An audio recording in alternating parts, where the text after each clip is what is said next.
Whether you think Sparking Zero is a game with way too many mechanics, or one that heavily relies on button mashing and skill spamming to get the win, it's no secret that there are a fair amount of smaller lessons the game never really teaches you that can end up being really crucial to you pulling out those wins that you're so desperate for. If you play any type of fighting game, or really any game, you generally want to improve your skills over time and learn how to reduce your mistakes. This usually boils down to game sense and your actual understanding of the game environment that you find yourself in. But in a fast-paced game like Sparking Zero, that can be a lot easier said than done. And even though there's a pretty good training mode in this game, as well as some good breakdowns on the explanation and control screen, these types of things tend to teach you how to make the buttons create movement, not necessarily how to really play the game. So on that note, if you've been struggling to get better or just want a refresher on the smaller steps that lead to big wins, I got you, because today we're going to be talking about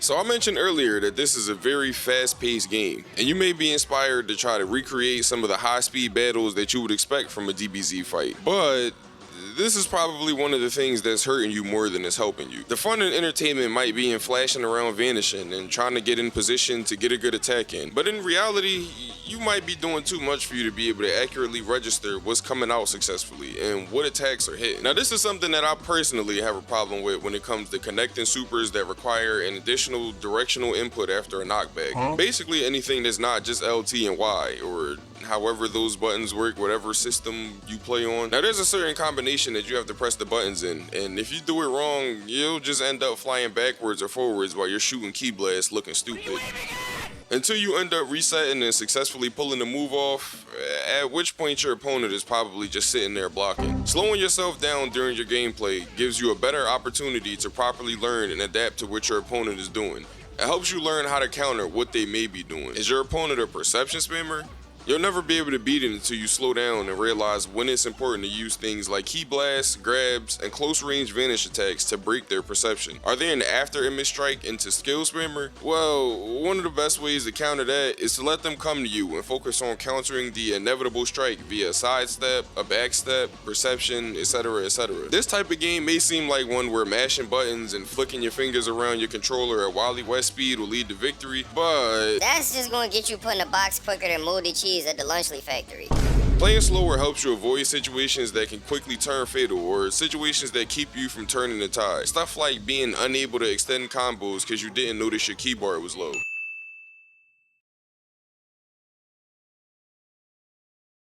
Stuff like not being able to Z-burst dash because you're low on key, or doing it when you could have done a simple chase or dragon rush and saved some key. Stuff like not performing the optimal recovery because you're so busy mashing that you didn't realize that you can recover off of a wall and dash strike. Ironically, in a game where there's a move literally named perception, perception is a lot more of a key factor to these fights than you believe. The faster you're able to react to movements the opponents make, the faster and easier you're able to counter them. Most of the time, this will put them in a position where they're on their back foot before they even know what's going on. And getting better at this is how you start to get to the point of being able to accurately predict what your opponent will probably do next. One thing I will say is that, also ironically, the souped up, cracked out of his mind, the ultimate Super Saiyan 4 God, Metamoran, Patara level AI they have on this game actually tends to help out with this part. If you can keep up with the AI and be good at reacting to, if not predicting, movements from something with a quicker reaction time than you could ever fathom, you'll be pretty well versed when it comes time to go against real people online. Now, unless you're playing an Android, cause you know they can't key charge, you're probably gonna mess up your own game by continuously trying to mash and keep the combo pressure going on your opponents. Good players at this game know when to do what, when to take the time to charge their key and observe the enemy after a hard knockback, when they can follow up a combo move with a throw to initiate a hard knockback. What types of combos result in you being able to follow up with a super or ability rather than flying past their body and the Yamcha pose on the ground. When they're able to weave in their skills without being punished for it, etc, etc. Ironically, as we'll discuss shortly, this game seems to work better when you press less buttons, or at the very least, aren't just spraying and praying buttons hoping the combo you have thought up in your head is just going to magically pop out from your character. That's not how it works, y'all. Playing slower and observing how the enemy fights can be a key factor to winning, but not playing slower and being careful of your own actions can be a good reason why you're getting stuck in combos, taking more back shots and Chi-Chi after Goku got revived in the Cell Saga. Boo Saga? How many times did this nigga die for real? And to get deeper into that, That's what she said. we'll be segueing into our next section, talking about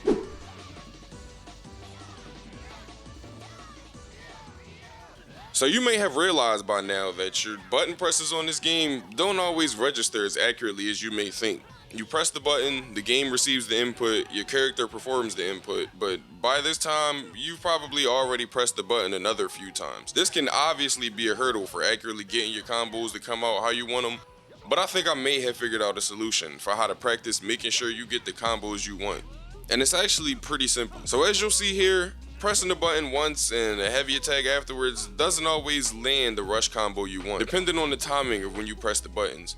In turn, this usually results in combo confusion and you trying to do one thing while seeing different results than what you'd expect. Eventually, you'll do this over and over again and feel like you're going crazy. It's like Einstein's definition of insanity. So basically what you want to do is go in training mode and put the enemy character to max health and then practice timing the button press of your rush attack, rush heavies, or whatever input you desire as you see your character performing the action you want them to do it after. So if you want something like the gut punch smash, you may have to press your square or X button more times than the combo actually requires for you to be able to get the hits off to perform the combo correctly. It may get a little mashy at times and you may have to hit the rush or heavy button more than once before it actually connects. But once you get the hang of it, your combos will definitely get easier to do. Does that make sense? Now, as I said earlier, I'm not really too sure if this is something based around input delay, which if you've watched my Elden Ring series, you know makes me want to jump off a tall building backwards, or if it's the inherent nature of the game. If it's the former, we might see a change to this eventually, but if it's the latter, it'd be good to learn how to play the game as it's designed, rather than just being annoyed at your combos not coming out correctly. And speaking of your combos not coming out correctly, have you been having a hard time actually being able to get your combos off in the first place? You know, you out there getting perception spammed. They're just tired of the punching bag gameplay where the enemy just sits there blocking for half of the game. Well, turns out I actually have a solution for that.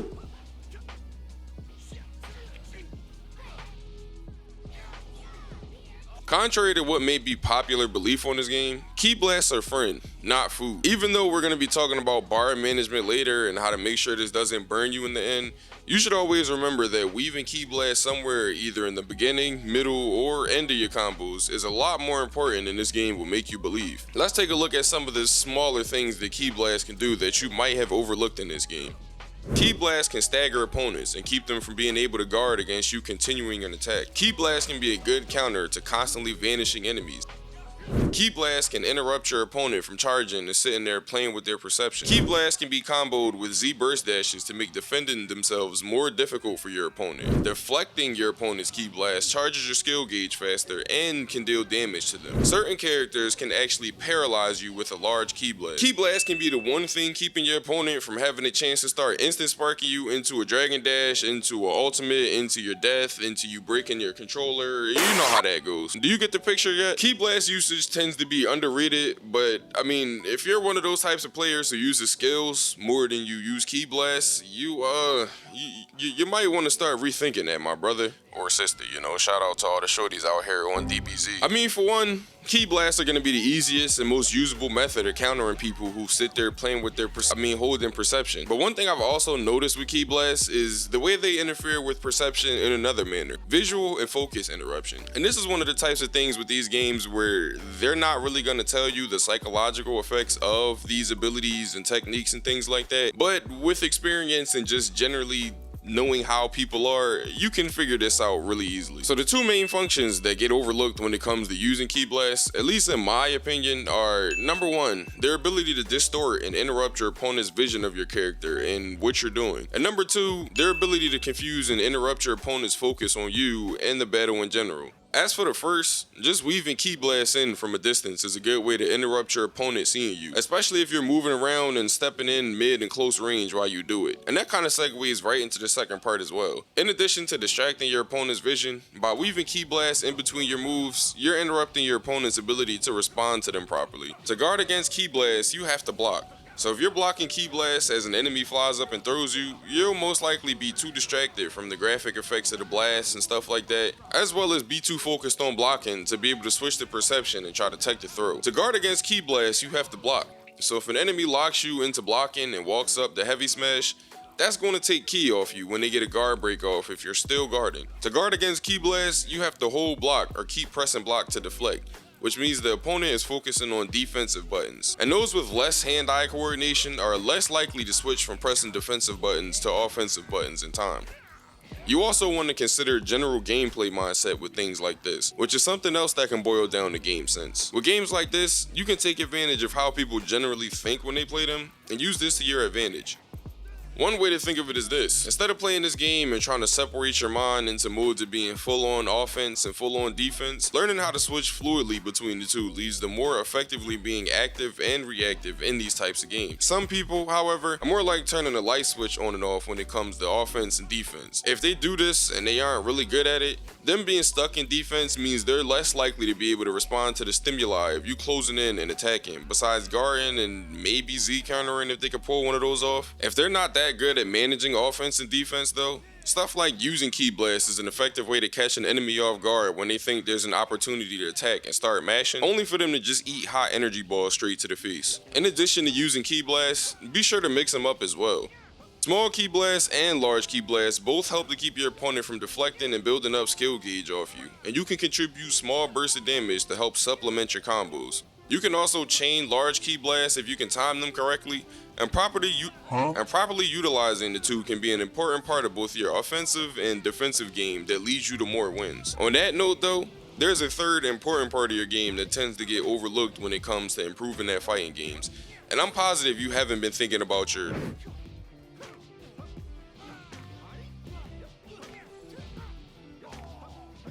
Now, neutral game in these types of games usually tends to boil down to a state in which neither player is actively attacking or defending. They're both basically trying to figure out how to start or continue their plan of attack. Now in Sparking Zero, I honestly think there can be two main times where you can consider players executing neutral game. In the beginning, if both players choose to charge and stare lovingly into each other's eyes instead of starting the match attacking and I hate why y'all do this bro, just swing punches at me. Or those periods when the players are charging, sending ki blasts back and forth to prevent charging and buffs, and generally just preparing their next move. Even though fighting games typically rule neutral game as a period where neither player is attacking, I think the second part that I just described tends to typically be a more accurate depiction of neutral game in Sparking Zero. In most games, you'll generally find there to be a period, if not multiple, where players are charging their ki and sending ki blasts back and forth and just trying to prevent the other player from doing the same.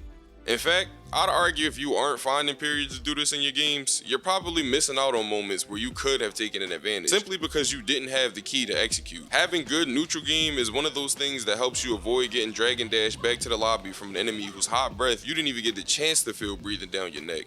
Y'all breath be hot, yo, brush y'all teeth. I can smell it through the damn headset. Now, I may have glossed over it a few times, but let me break it down briefly for you to make it easy to understand. So when you're in a neutral standpoint, it's usually one of three situations. There's true neutral, where you and your opponent are pretty equal bar-wise. You're both really just looking to charge your ki, prevent your enemy from charging their own, and just find an opportunity to get close and start an attack chain. I still have more to show you.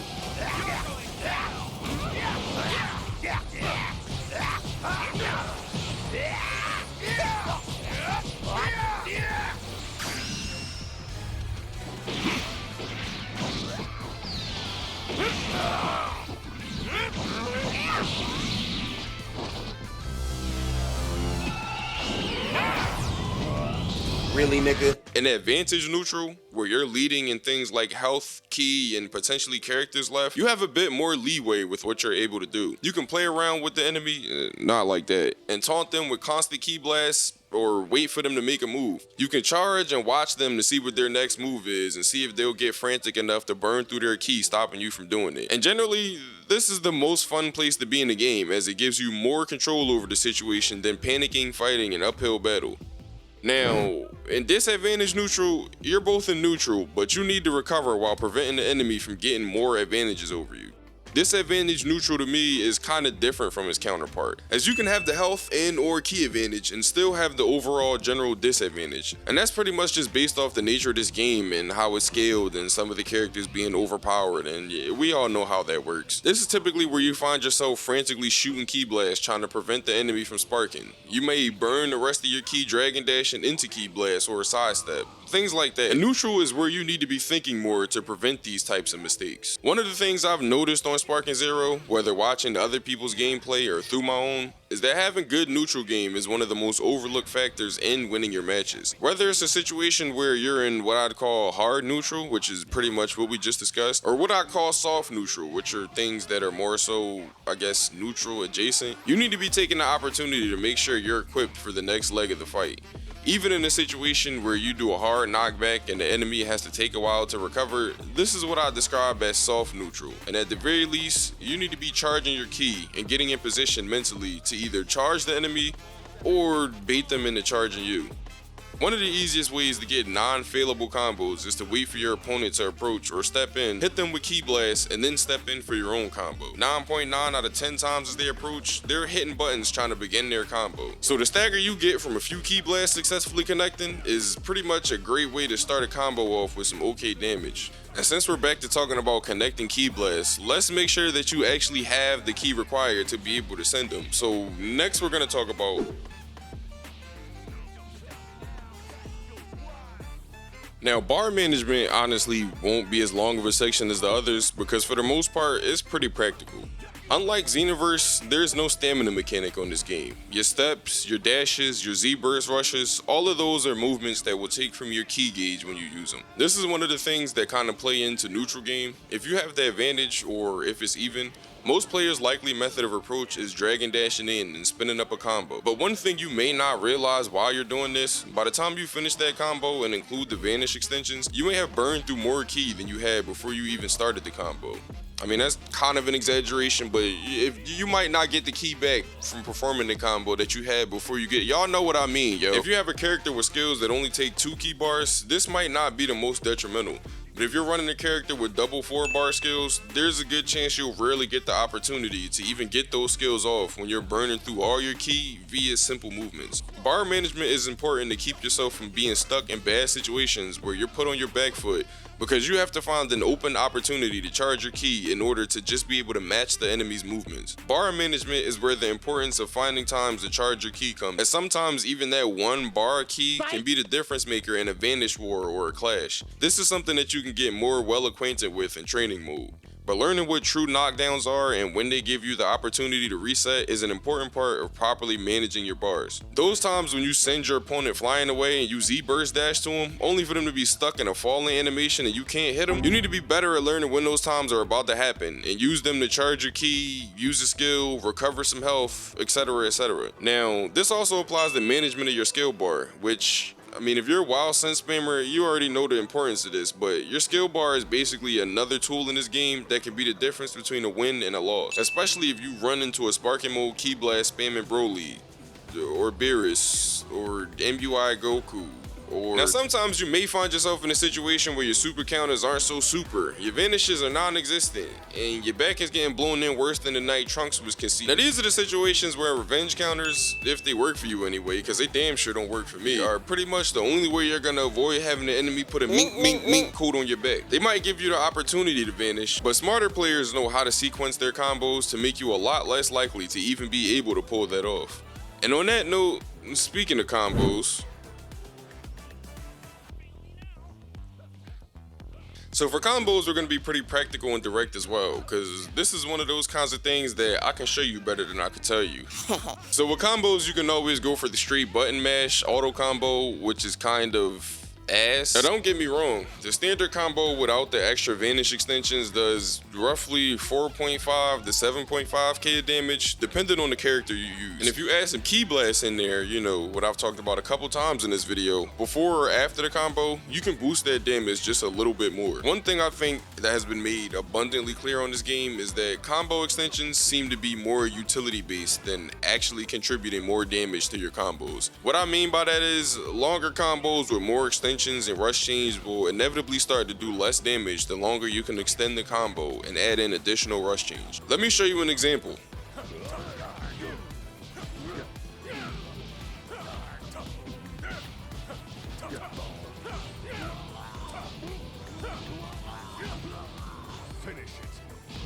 Now, before I start this, one thing you'll have to take into account for each character are their particular rush chain combos. For Hit, his heavy finish is at the end of his 4-hit rush attack combo, where for someone like Super Saiyan 4 Gogeta, it's the second part of his combo. So be sure to know what rush chain combo moves these characters have before you attempt your combos in the first place. Also, a quick side note, characters that I assume can't vanish, like Videl, have different auto combo rush chains than characters that can vanish. It's basically the same as the 5-attack rush chain with a step in and repeat, so keep that in mind if you're using one of those. Now, before I start this, let me say damage numbers on this game may vary depending on individual character stats and buffs and things like that, as well as some characters having an extra knockback pre-lightning strike. So some of these damage numbers I'm about to get are pretty much estimates, so don't kill me in the comments if they're not over 9,000% accurate, please. Now let's use Hit for an example. On Hit, the standard rush attack combo does around 6.5k damage without any other extension. If you do a rush chain 4 into heavy finish into rush chain combo again, you'll do around 9k damage, right? If you take that first combo and extend it out all the way, it only does 9.2k damage. If you take the second and extend it out all the way, it does 11.9.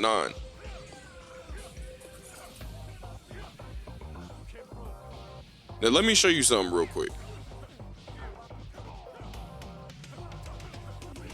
Now you think doing something like incorporating more lift strikes and rolling hammers in your combos will lead to more hard hitting damage numbers, and it makes sense to me that that should be the case. Like even just one perfect smash into 3 knockbacks and a lightning strike does almost as much damage as a standard auto combo, and sometimes may do more if you're able to weave something like rolling hammer right before it.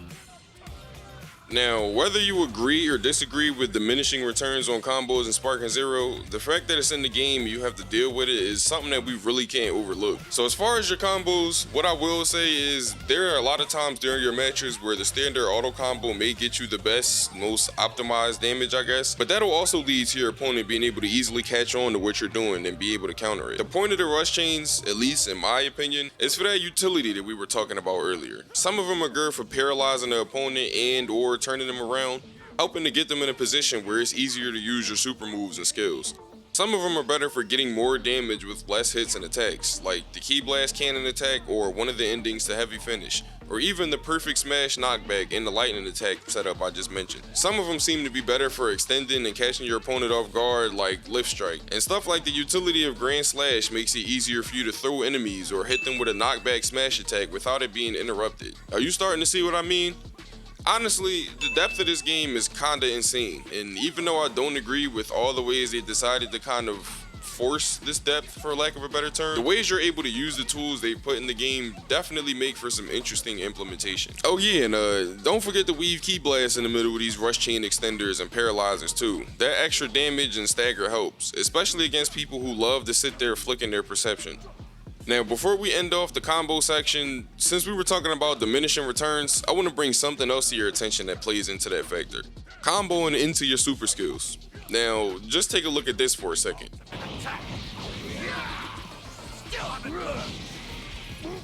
$11k damage. Doesn't seem that bad, right? Now let's look at what happens if you chain an auto combo into one.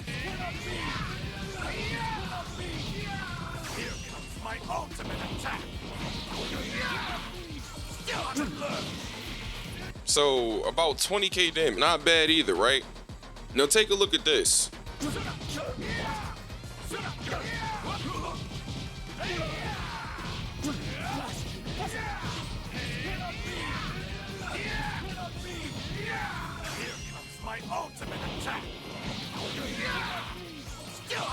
So yeah, you see how that did like less damage than before, right? So one thing I've noticed on Sparking Zero when it comes to comboing your supers, you're usually gonna get better returns if you completely drop your combo before you execute the move, unless you're doing it towards the end of the standard auto combo. The more rush change you incorporate into your combo, the less damage your super will end up doing when you use it at the end.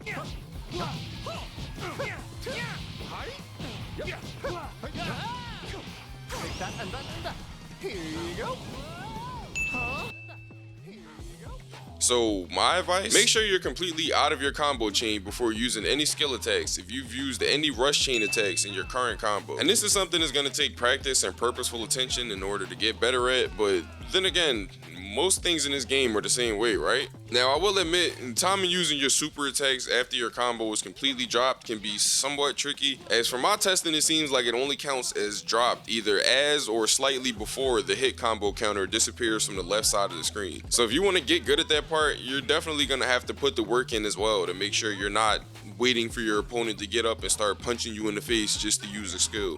So as I was editing this video, I did some testing and I kind of figured something out. Like you see, when you throw and you wait a second, by the time you get your, okay, it's not guaranteed, but when you, as you've seen with most of these Jones, when you throw, by the time you get that super move out, when you throw, hold on.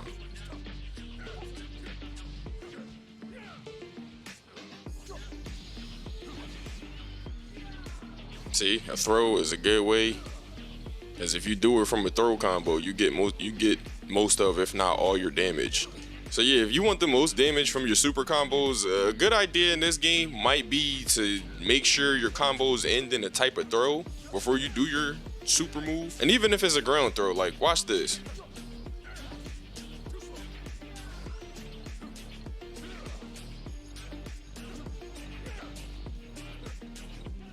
And see, your combo completely drops. You get your full damage from it, whether it's a ground throw or a regular throw.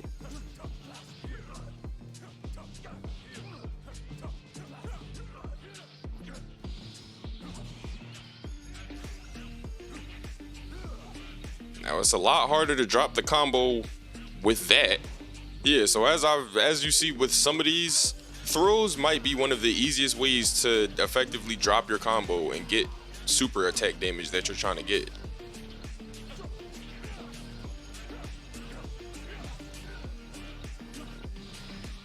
Yeah, so you may have to do a little more of your combos before you can get a good throw in. But yeah, this strategy definitely works for trying to get the most damage out of all of your super moves. Now, as you can see here, one thing you gotta be wary of with your combos is the fact that there are certain points in combos that your opponents can actually vanish or guard mash or whatever to stop you from continuing your combo. Now, this is something that I may go more in depth in another video, so if this is something that y'all wanna see, be sure to leave that in the comments and let me know. But yeah, as far as I can tell on this game, when it comes to your combos and actually having somebody in a combo that they can't get out of, if they're defensive or if they know what they're doing, or, you know, sometimes if they're even just spamming and mashing buttons, your combos aren't going to be as how can I say this? Confirmed to be actually working as you would think. So yeah. I know I talked a lot about combos and utility in this section, but one thing you'll see when you actually go through and play the game is that unless you're doing stuff like turning people around and punching them in the back of the head, they have a lot more leeway to get out of your combos than you think.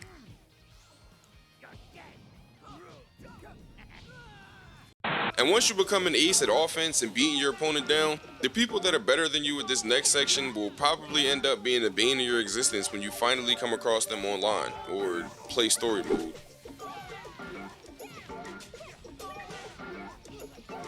Now, we kind of glossed over defense earlier when we talked about neutral game, but being good at defending and countering your opponent in this game is sometimes a lot more important than being good at performing combos, especially with how we just talked about how the combos diminish if you extend them after certain periods of time. A lot of times you may think that you need to be overly aggressive and stay breathing down people's necks to make sure they don't have a good chance to fight back just so you can secure a win, but unless you're playing an Android, you probably just need to work on your defense if you think this is the case. Suppose you've ever seen a clip or even been a person in one of those situations where someone who probably literally just picked the game up yesterday is fighting a cocky top tier player, and the top tier player is basically just playing with their food. In that case, that's the type of mindset that you need to have, as crazy as it sounds. Think of these fights as more of a game of chess rather than a grueling brawl or a fight to the death. And I think one of the characters that demonstrates this better than any is Goku Black. I'm sure you're familiar with the audacious laugh into Godly Black Kamehameha wombo combo that everyone hates and can cause you to throw a winning game and also your monitor and maybe even your console and or PC. Now sure, as a Goku Black, you can be not doing so well and getting your ass beat for a majority of the match, but if you optimize your combos good enough, you can pull off a select few that'll put your opponent's health in the range just low enough for an audacious laugh and an ult to take the rest of it. Now, this is what I mean when I say it's like a game of chess.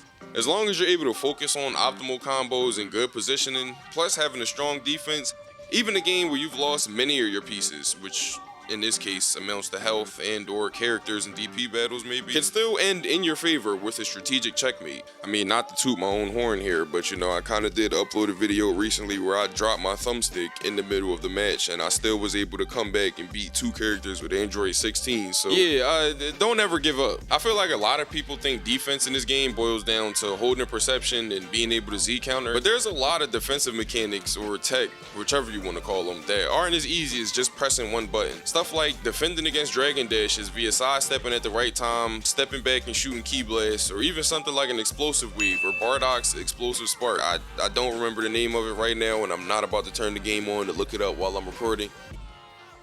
Stuff like Trunks and Tapion being able to sidestep during Vanish Wars when you're low on ki, being able to super counter during the Vanish War, using a solar flare and or hiding from the opponent to be able to recover and rethink your strategy, guard countering or I guess parrying your smashes and grand slashes in order to begin your own combos, as well as all the other tech that I'm sure will be discovered and posted on YouTube that helps you take less damage, whether outside of or in the middle of your combos. With the nature of counters on this game and how they can easily set your opponent up for hard knockdowns, Sparking Zero is one of the types of games where having a strong defense can be even better than having a strong offense. You know how Goku and Vegeta can't fuck with Whis even though he's technically not been allowed to really fight back because of what we found out during the Moro arc? I don't want to spoil anything for y'all if y'all haven't read it yet, but I hope y'all get what I'm trying to say. I mean, if you got that type of defense, you'll probably end up accidentally taking away a good half of their health just from the damage you get from countering. So yeah, y'all see what I mean. Especially with what we just talked about before with combos, their utility, and optimizing them. Being down on health in this game tends to be a lot less of a stress factor when you're able to take less hits and put out more damage. And just like a game of chess, never give up and count yourself out, because it's never over until the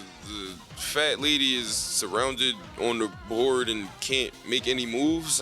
One thing that I want to mention too before we end off with the defense section, if there are certain mechanics or moves on this game that you don't find yourself really the best at, like me for instance, as I said earlier, I'm not really the best at revenge countering and super countering, and that Vanish with Trunks getting out of the Vanish Wars, I can't do that for the life of me. But one good thing about the training mode in this game and the different ways that you can set up your opponents, they have different opponent settings where you can have them doing specific stuff to help you practice specific movements in the game. So as you can see, some are better for practicing countering or defending against certain moves. Some may be better for practicing some of your clashes or your beam clashes. Some of them are better for learning how to evade enemy attacks and blasts and things like that.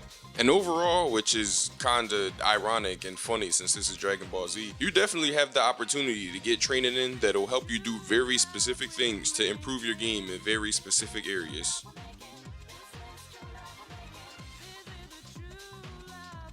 So yeah, this may end up being a lot longer of a video than I envisioned when I first wrote this script, but I still want to thank everyone that's watched the video this far. And if any of this is able to help you improve and get better at the game, then that's the goal, and I'm happy to have been able to assist. Now, I'm not even gonna lie to y'all, I'm not necessarily the biggest Dragon Ball, well, I gotta say mainly Z and Beyond fan, even though I do watch a lot of anime. But I mean, even with its flaws, I still love Sparking Zero, and it's something that I wish that I could experience the gameplay loop of with some of my other favorite franchises.